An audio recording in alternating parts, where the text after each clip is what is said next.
his.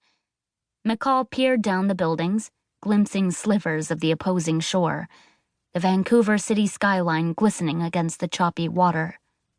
A wet night, windy, poor visibility. A little over a year, he lied, staring at the sea. Elsie's knuckles turned white around the steering wheel. You're older than the other guys. That's why I chose you. McCall still watched the water. Most of the boys on that block are in their teens. The youngest is 13. Elsie said nothing.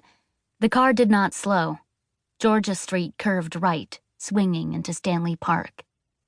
They passed the long dock and Tudor-style office of the Vancouver Rowing Club, and between the road and rough stone seawall, McCall observed late-night joggers and bicyclists braving the rain on the paved pedestrian trail.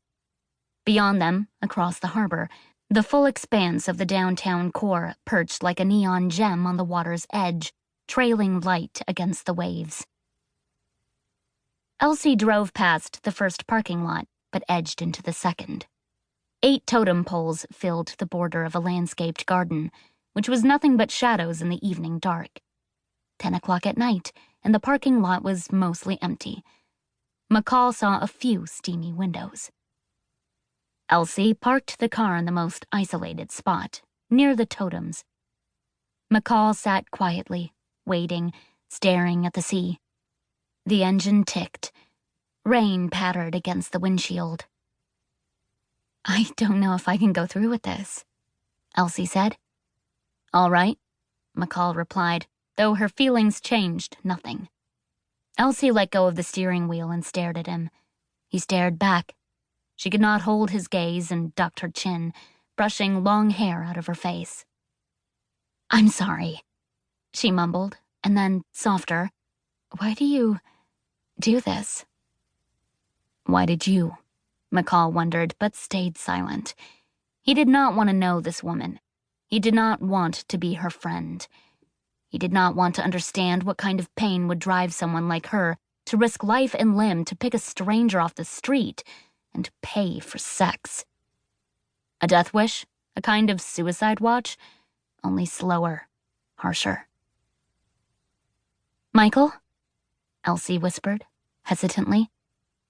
McCall closed his eyes. The bracelet burned against his wrist, and the sensation clawed up his arm into his throat, stirring the old monster to life. McCall felt a surge of hate so profound he almost choked on it, struggling against himself, trying to center his heart with memories of his old life, fighting with all his strength to swallow the compulsion rising hard and terrible inside his mouth. He heard a woman laugh, somewhere distant in his mind, a fine, high tinkle of joviality, and he bit back a scream. Run, he thought at Elsie, pressing his head against the cold window. Run now, please. But she was no mind reader. He heard her body shift, listened to cloth rub, held his breath. A moment later, Elsie touched his shoulder. Light. It was the faintest brush of her fingertips, though to McCall it felt like a gun blast inside his heart, the crash of some clumsy human fist. Pain, a lot of it, followed by that terrible compulsion which forced open his jaw, breath pushing hard and ragged from his lungs. Elsie gasped. McCall grabbed her wrist. His hand burned, but he did not let go. Could not, though he tried. He stared into her startled eyes, her dark and frightened eyes, and leaned so close he could taste the faint edge of her soul on the brim of her lips. And then he took that soul with nothing but a song. Afterward, if he had been close to a knife, he would have tried to cut off his hand. Again.